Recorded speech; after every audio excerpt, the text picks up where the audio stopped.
karakter ng mayor. Kasi may mga mayor na, yung complacent, tapos ayaw ng always looking forward to re-election. Ayaw ng gulo, ayaw magkakaroon ng problema. So, itong mayor na kung gusto niya talaga mawala yung droga, ako noon, nung na-mayor ako, I was not looking toward a re-election. Wala sa isip ko yun. Ayan sila, si Bato. Nung nag-mayor ako, sabi ko, hindi ako interesado na ma-re-elected. Lahat. Ito ang gusto ko.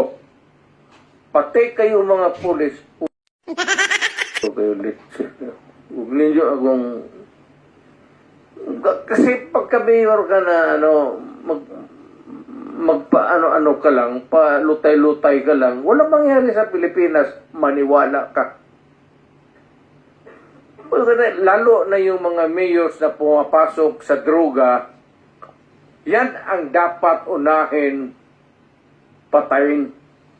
Just to make of record na sinabi ng dating presidente na yung mga mayor na suspected na involved sa drugs dapat patayin.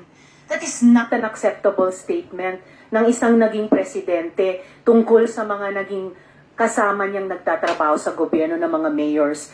For everyone, whether mayor, whether maliit na drug suspect, kahit pa yung mga high-value targets, may due process. And the president of all dapat ang nag-uphold niyan. So, unacceptable po sabihin na ang mga mayor na drug suspect ay dapat patayin. For the record, Mr. Okay, ma'am. Ganito yan. Mabutit dumating ako dito. Pasalamat talaga ako para lumabas, ilabas na lang natin yung totoo. Ayaw mo pagka-mayor, pagka-sindikato, hindi mo matanggal yan. Hindi mo basta-basta matanggal yan. And they are there, so many stories abound. Hindi na ako kailangan magbigay ng example sa inyo. Dito sa Maynila, mga mayors, pera. It's always money, money, money, money. Kaya pagka nandyan, either they are in cahoots with the law enforcers or yung ibang mayor takot.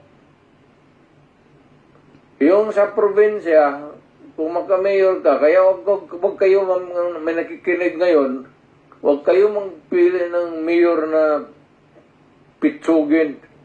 Kasi wala talagang mangyari. Pagka mayroong mga sindikato, ex-policemen, ex-soldiers na may baril, tapos takot kang mamatay, walang mangyari sa syudad mo.